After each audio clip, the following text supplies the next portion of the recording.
A man lay motionless in the cold hallway on the top floor, the white lights shining down on a face that was turning pale. Right beside him, Grace knelt down, her hands shaking as she tried to keep him awake, calling emergency services while placing her thin coat over him. She had no idea who he was. All she knew was that if she had been a few minutes later, everything could have turned out differently. It was a moment that would change both of their lives. Even though Grace had no clue yet. Grace was a cleaning lady working the night shift, living quietly and never drawing attention from anyone in the building. She had no fancy hobbies and never complained. She liked simplicity, liked the feeling of everything being clean and organized after she walked through. Anyone who had ever met her could feel the kindness in the way she talked. Grace wasn't the type to make noise, but she was the kind of person who made a space feel more comfortable just by being there. The building where Grace worked was a modern high-rise office tower filled with glass walls, long straight hallways, and expensive meeting rooms. During the day it was busy, people coming and going, meetings, big plans, and workers rushing around with important projects. But at night, it was completely different. When the clock hit 8 in the evening, the building started to grow quiet in a cold way. A few lights stayed on through the automatic system, casting light over the empty hallways and giving everything a mix of elegance and distance. That was when Grace showed up. She pushed her familiar cleaning cart and checked each room one by one. Every night she started from the lower floors and slowly worked her way up. She had a habit of noticing every detail. A chair slightly out of place, a computer screen still on, a forgotten food container. Grace fixed everything, not because anyone told her to, but because she felt it was simply the right thing to do. She always believed no one has to see you for your work to matter. Even though she usually looked calm, Grace still had moments of exhaustion. The repetitive work and long nights often drained her. But no matter how tired she was, she never skipped a single corner of the building. Her sense of responsibility didn't come from fear of losing her job, but from her own pride, from the belief that being good to your work is also a way of being good to life. The building housed many big companies, a few tech firms, a well-known financial organization, and on the upper floors, the executive offices of a major corporation. Those floors always kept their lights on longer than the rest, and they carried a constant heaviness in the air. Grace was never curious about the people who worked up there. She only knew they belonged to another world, a world filled with packed schedules, long meetings, and silver employee badges. She never had a reason to step into that world until the nightlife pushed her into a hallway on the top floor. Most people in the building didn't know much about Grace. They only recognized her by her gentle smile and the polite nod she gave whenever they happened to see her in the elevator. But even if few remembered her name, anyone who had ever spoken to her could feel the sincerity in the way she listened and the way she carried herself. Her warmth didn't come from talking much, but from the quiet, steady energy she brought with her. She was never in a rush. She always took a few extra seconds to clean something a little better or to answer someone with her full attention. The night that changed everything started out like any other. Outside, rain fell steadily, and the wind brushed against the large glass windows of the building. Grace put on her thin jacket, stepped into the elevator, and pressed the button for the first floor of her shift. She had no idea that only a few hours later, she would be the reason a man got another chance at life. And it all began in an empty hallway, in a building where everything usually followed the same routine. Only that night, the routine was broken. Rain kept falling against the large glass panels as Grace continued her work like every other night. After finishing the lower floors, she took the elevator up to the executive level. This was always the quietest floor in the evening. Sometimes someone stayed late, but usually by around 9, everything was silent enough that Grace could hear her own footsteps echoing off the floor. When the elevator doors opened, the cold lights washed over a long hallway lined with gray carpet. Grace felt something slightly off. The light at the far end of the hallway flickered, as if the sensor was malfunctioning. Each time the brightness shifted, her shadow stretched across the wall, then disappeared. Outside, the sound of wind brushing past the glass mixed with the steady rain, creating a low hum that made the hallway feel even more still. Grace pushed her cleaning cart slower than usual.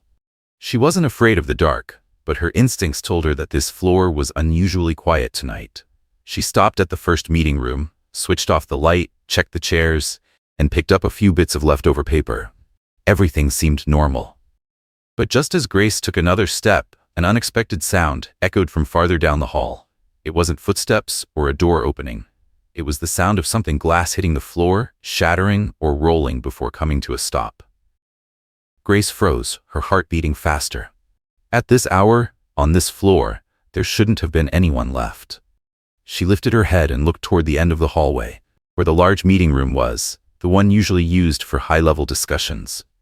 The dim sensor light made the hallway look even longer than usual, but Grace still decided to walk toward it. Her sense of responsibility pushed her to check if someone had forgotten something. But her steps this time were slower, more careful. As she got closer to the meeting room door, Grace saw a cup lying on its side on the floor a few steps away. Water had spilled out, forming a long streak. In that moment, she felt clearly that something was wrong. And only when she glanced inside the room did she understand why the cup had fallen. A man was lying motionless on the carpet, still enough to send a chill through Grace. She quickly pushed her cleaning cart aside and rushed in. Her heart pounded hard, but she forced herself to stay calm so she could handle the situation properly. She knelt beside him and called out softly, hoping for any response. Nothing. His face had turned pale, and his breathing was so faint it felt like a thin thread was barely holding on. Grace placed 2 fingers on his neck to check his pulse. Fast, weak, unsteady. Her whole body tightened with worry. In this huge building, at this hour, she was almost the only one awake. No one else could help in time, so everything depended on her. Without hesitating, Grace grabbed her phone and called emergency services. While waiting for the call to connect, every second stretched endlessly. The long dial tone made time feel heavier than usual. When the operator finally answered, Grace's voice trembled, but she tried to keep it steady as she explained the situation. She made sure to clearly state the floor, the area, and the man's critical condition. Even though her tension showed, the operator told her to stay by his side until the paramedics arrived. Grace took off her thin jacket and laid it over him. The hallway and meeting rooms on this floor were always cold because of the strong air conditioning. She leaned in closer and spoke softly, hoping he could hear even a little. "Stay with me. Help is on the way. Just hold on a little longer." She kept her voice slow and steady, hoping it would keep him awake, or at least make him feel less alone. The man didn't respond. Every breath he took was thin and difficult. Grace placed her hand on his arm, as if trying to give him some warmth. She didn't know who he was. She only knew the one thing she could do was stay beside him. Time moved so slowly that Grace didn't dare check her watch. Every small sound in the room made her tense with worry. But then, from far away, through the rain hitting the glass, she heard a familiar noise. The distant but clear sound of an ambulance siren, getting closer to the building. The closer the ambulance siren got, the more Grace felt her chest loosen. Moments later, the paramedic team rushed into the hallway and quickly assessed the man's condition. When they lifted him onto the stretcher and prepared to leave, one of them turned to ask Grace a few essential questions. She answered each one clearly, even though her heart was still pounding from the stress. Then, they asked her to ride down to the ground floor with them to confirm where the incident happened and help if needed. Grace stepped into the elevator with the paramedics. No one said a word on the way down. The only sound was the steady hum of the elevator, with the bright lights reflecting off faces that were all focused on the situation. When the doors opened on the ground floor, a security guard was already holding the big glass doors open. Cold winds swept in, carrying the smell of rain. They moved quickly to get the man into the ambulance. Grace stood there and watched, her hands still gripping the jacket that had gotten partly soaked while she had covered him. When the ambulance drove off, the building fell quiet again. She signed a short incident report, then left. On her way home, the rain and the dim streetlights made everything feel slower. Even though she didn't know him, the worry stayed with her the whole way. She kept wondering if he was okay, if he woke up, if someone was waiting for him at the hospital. She didn't know his name or what had caused him to collapse like that.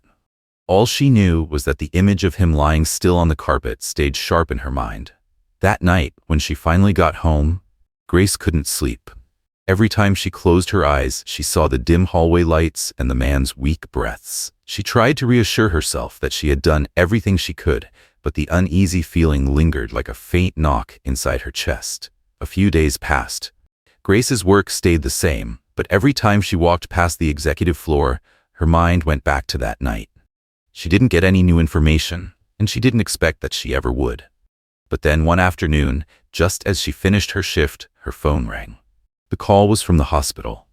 The gentle voice on the other end of the line made Grace freeze. They confirmed that the man she had helped was awake, and something even more unexpected. He wanted to meet the woman who stayed with me in the hallway that night. Grace went quiet for a few seconds, unsure how to respond. She was happy he was awake, but at the same time a little nervous.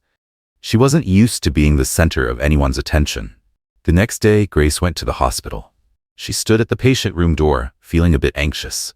When she walked in, she saw him sitting up in the bed, his face still pale but his eyes clear. He looked at her, surprised but full of gratitude.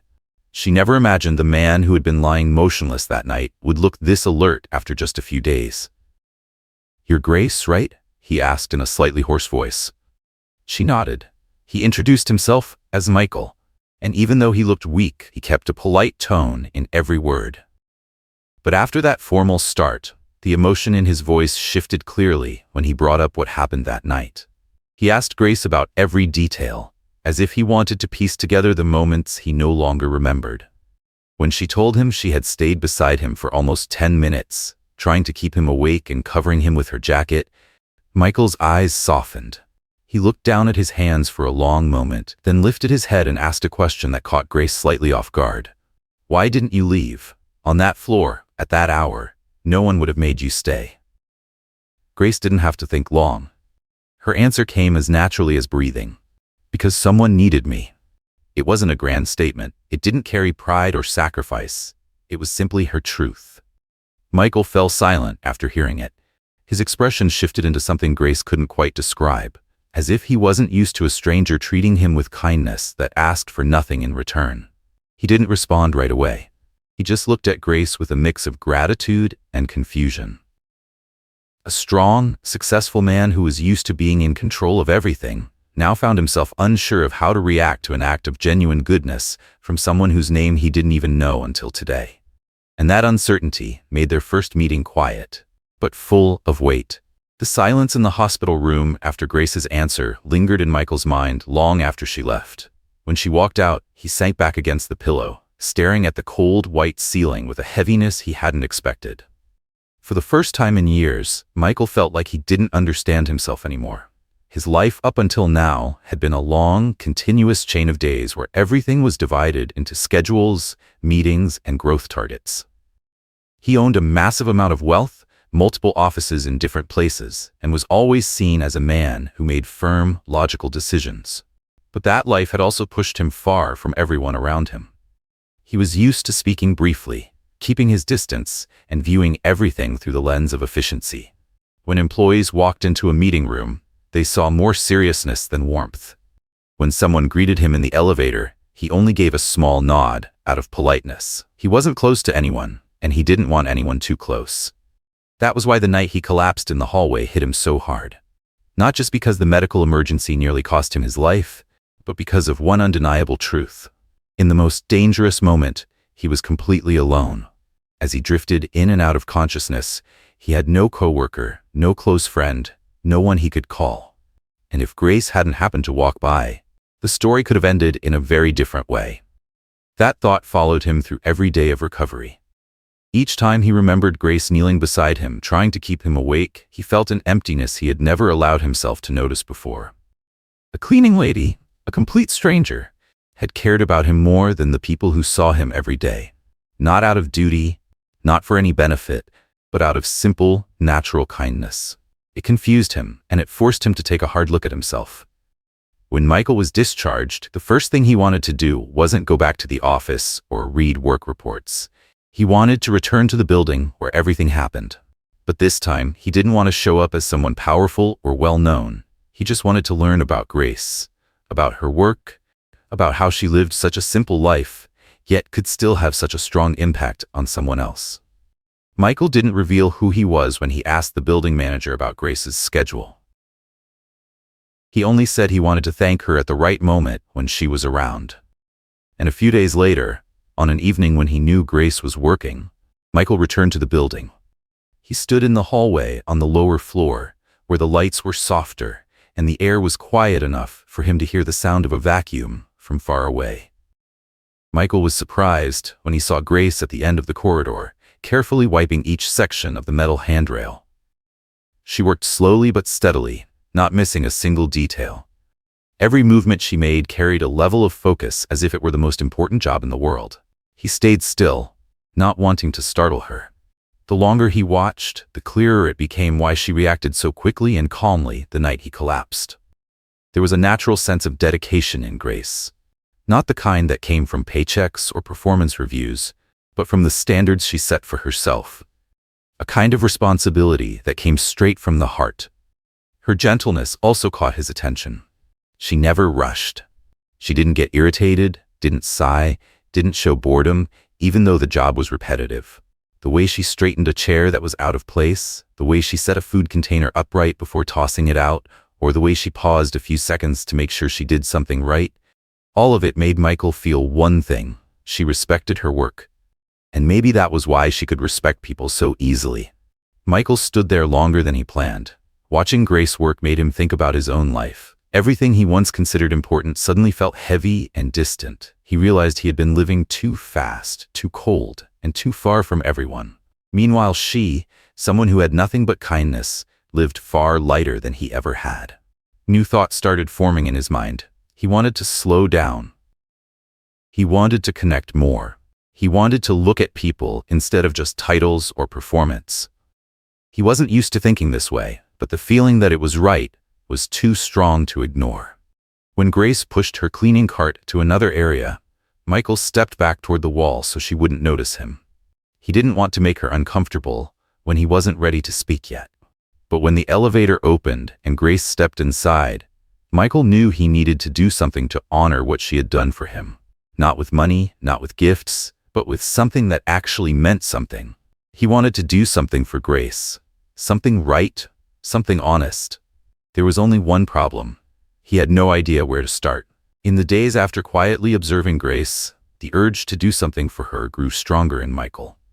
And once his health fully returned, he decided to go back to the building, this time no longer watching from afar. He wanted to step forward himself, face her, and say the thank you he had been carrying since the day at the hospital. That evening, the building was as quiet as it always was during Grace's shift. Michael took the elevator to the floor where he knew she usually started. When the doors opened, he saw Grace adjusting a row of chairs. She bent down to pick up a few bits of trash, completely unaware that someone was standing just a few steps behind her. Michael walked toward her slowly so he wouldn't startle her. When Grace turned around, she looked briefly surprised. She hadn't expected him to come back, but she recognized his face. "Are you doing all right?" she asked softly, and she meant it. Michael smiled, not the polite smile he used in meetings, but a gentle one filled with gratitude. "Much better. I came back today because I wanted to see you, not as anything else, just as someone you saved." Grace stood still for a few seconds, unsure how to react. Michael continued, his voice steady but full of emotion. "I want to tell you that. The moment you put your jacket over me, it made me feel cared for in a way I can't remember the last time I felt." Bookmark. Grace lowered her eyes, embarrassed. She wasn't used to receiving such deep thanks. To her, what she did that night was simply instinct. "I just did what I thought was right," she said honestly. Michael nodded. "I know, and that's exactly why I can't forget it."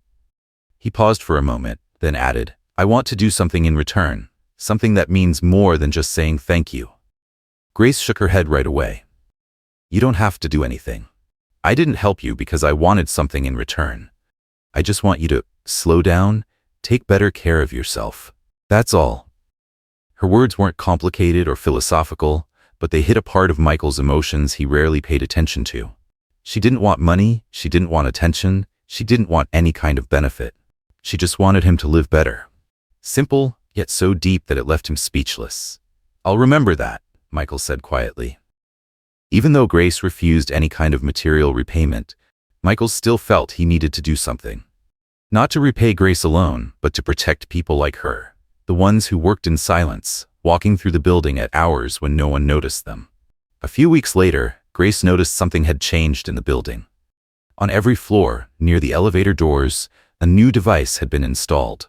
An automatic medical safety unit with clear instructions for emergency situations. Not long after, several first aid boxes were placed in more visible spots.